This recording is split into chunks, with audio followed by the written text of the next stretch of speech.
So the Flash series finale has aired. The show is officially behind us, and everybody is talking about how the finale has affected the overall legacy of the Arrowverse. We're going to talk about all of that and more. Thanks for watching today's video. If you are interested in any of this kind of stuff moving forward, please hit the notification bell and that subscribe button so you never miss an upload. Thanks so much. Let's get into it. Now, if you're like me, you probably fell off The Flash a number of seasons ago. I think most fans of this show who did fall in love with it at one point or another has kind of fallen out of it at some point. Or maybe you are a hardcore fan and you did watch all the way up until the finale and never dropped off. I myself dropped off last season. I just didn't stay up to date week by week and was just going to wait for this season particular to drop to a streaming service. And then when I found out that they actually were bringing back Eddie Thawne, like the rumors suggested, like the set photos suggested, and they were doing the whole Cobalt Blue, I knew I needed to at least check out that arc live and make sure it didn't get spoiled for me. So I checked it out, all 4 parts of, what was it, A New World, I believe it was called. And overall, I think the greatest days of The Flash are long behind it. And that's not to shit on anybody's opinion. If you did love this show, then I think that is great. I think even if you are a big fan of the newest seasons, whether it's seasons I didn't like or seasons other people didn't like, I love this show. And I'll always look back at it with fond memories, whether it's The Flash, whether it's Arrow, whether it's even some aspects of Legends of Tomorrow, the Arrowverse in general.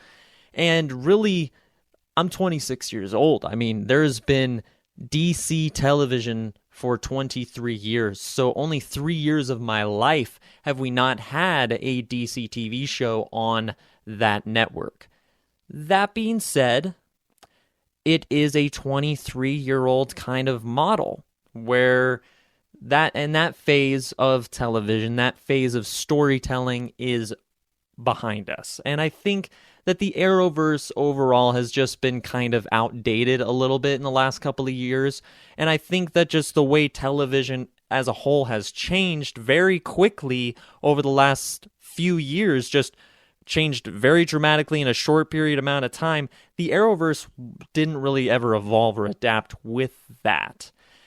Now, they did increase little bits of the budget in a few of the episodes in this season, in last season, if you did not notice, and in all of the crossover events as well, they do give it a little bit bigger of a budget, but the show never got quite as big of a budget as, per se, Superman and Lois, where it looks pretty much, for the most part, like an HBO show. And I know a lot of people say, yeah, that's because the HBO co-produced it, and maybe that's true, or maybe it's just got that much bigger of a budget. Whatever it is, I think The Flash deserves that as well. And although some of the stuff in this episode looked really good, like I thought Eddie's running looked really good, but the overall effects of where he's bringing out a negative Speed Force spear or a lightsaber, it just kind of fell flat for me. And that's not just because of the visuals. I mean, the visuals have always been kind of a thing with the CW. They're always been a little bit of a lower budget, kind of a street feel to it, and that's part of its charm. But over the years, I do think that the effects has gotten much worse. And not only the effects has gotten much worse, but I think the writing and the dialogue, whether it's writing in the dialogue with some of Team Flash or whether it's the villains, I mean, it was great to see Savitar, which I did not think they were going to bring back Savitar, as divisive as Savitar in that season was. I loved it. I loved that season. I thought Savitar was great. And he was just beaten really quickly. I mean, all of the villains from the past few seasons, I mean, all of the greatest seasons of The Flash and their greatest villains of this show made their return. And all of them got beat really quick in kind of dumb ways by Team Flash, and not even by the Flash himself, where when all of the speedsters showed up, even though Zoom isn't on Velocity 9, even though Savitar is using the negative Speed Force, I still felt like all of these guys should be big enough of a threat that they might actually be able to kill Barry. They might actually be able to put an end to Barry Allen's life in this episode. And that would be a way to end the show, is that the villains win, that the rogues win. And really, it's not even the rogues, it'd be the speedster rogues gathered by the negative Speed Force and gathered by Eddie. I think that'd be a great way to kind of end the show, with just the villains ending. I don't know, maybe a lot of people would be outraged, and maybe that's a terrible idea. But bringing Zoom back just to have him say, do you have any idea how dangerous it is to say that to me? And then just to have him reuse the line, you can't lock up the darkness. I mean, that was pretty much it for the most part. And then he threw some lightning at Caitlin, or not Caitlin, and then she threw it back, and he was out. And it seemed like all of the villains kind of got beat rather quickly, and I thought that was by far the biggest disappointment of the episode, because when you brought back these villains like Zoom, that we've just been waiting years and years and years to see Zoom really return, because we've seen Reverse Flash return multiple times. We've kind of been waiting for Teddy Sears' time to shine, and I don't feel like he got that in this at all. And I know this is the Flash finale, so it's not really about giving Teddy Sears his time to shine. It's just great to see him back. It's great to see all the villains come back. But it would be great if they had some sort of a payoff or had some sort of value to the episode. And I just felt like they returned just to return, and they all felt kind of the same. They all felt kind of dumb, and they felt like they were all beaten rather quickly. It did not feel like they were much of a threat.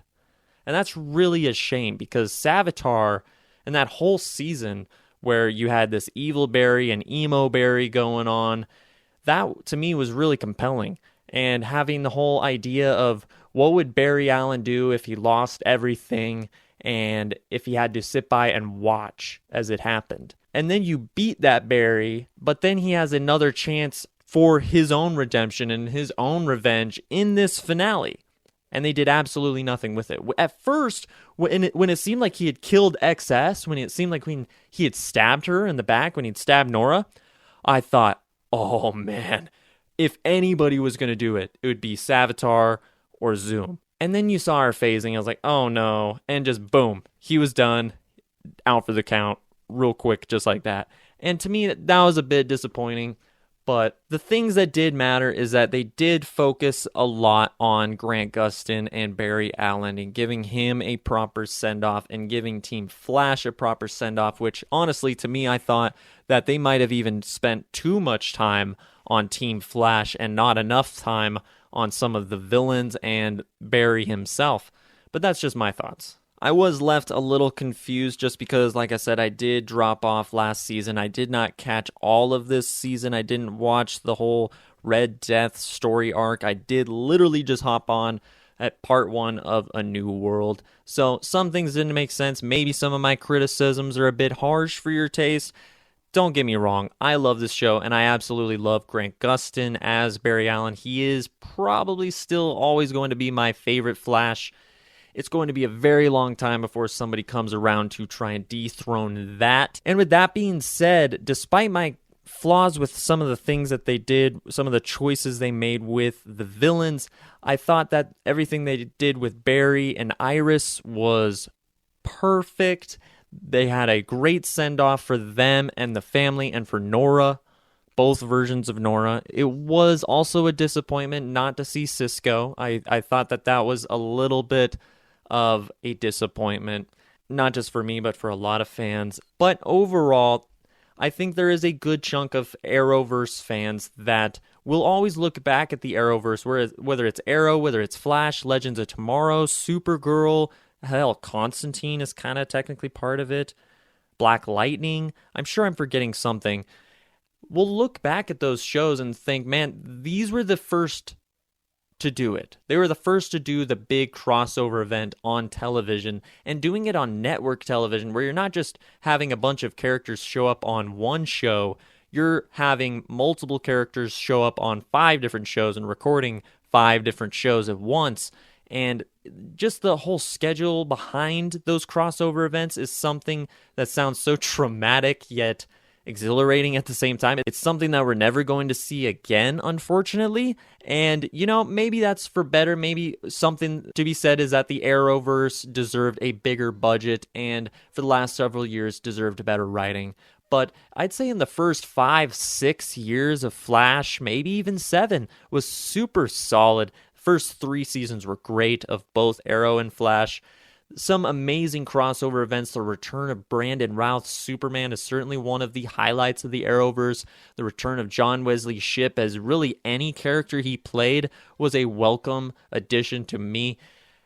Not to mention some amazing villains from both Arrow and Flash. So overall, I don't think this finale necessarily negatively impacts the Arrowverse at all, and I think that the Arrowverse's legacy has been written in stone for quite some time. It was a very successful series of shows that got a lot of fans really excited, a little bit lower budget, had to focus a little bit on the teen drama at times, but it was a lot of fun and a lot of great stories along the way that maybe just went on a little too long. At the end of the day, that is just my thoughts. What is your guys' thoughts on the Arrowverse as a whole? What is its legacy? What will it leave behind? Will it be remembered? Will it be laughed at? And what did you think overall of the Flash finale? I know a lot of people really did not like Rick Cosnett. I did want to just mention that I don't necessarily think his performance was the problem. I think that some of the editing choices and some of the takes that they chose with not just his character, but with other characters as well, felt a little weird, felt a little jarring, like just maybe a little rushed. I don't know. Maybe I'm just alone in that thought. Maybe somebody else noticed that. Whatever you think, let us know in the comments below. If you enjoyed, hit that subscribe button. Thanks for watching, and until next time, take care.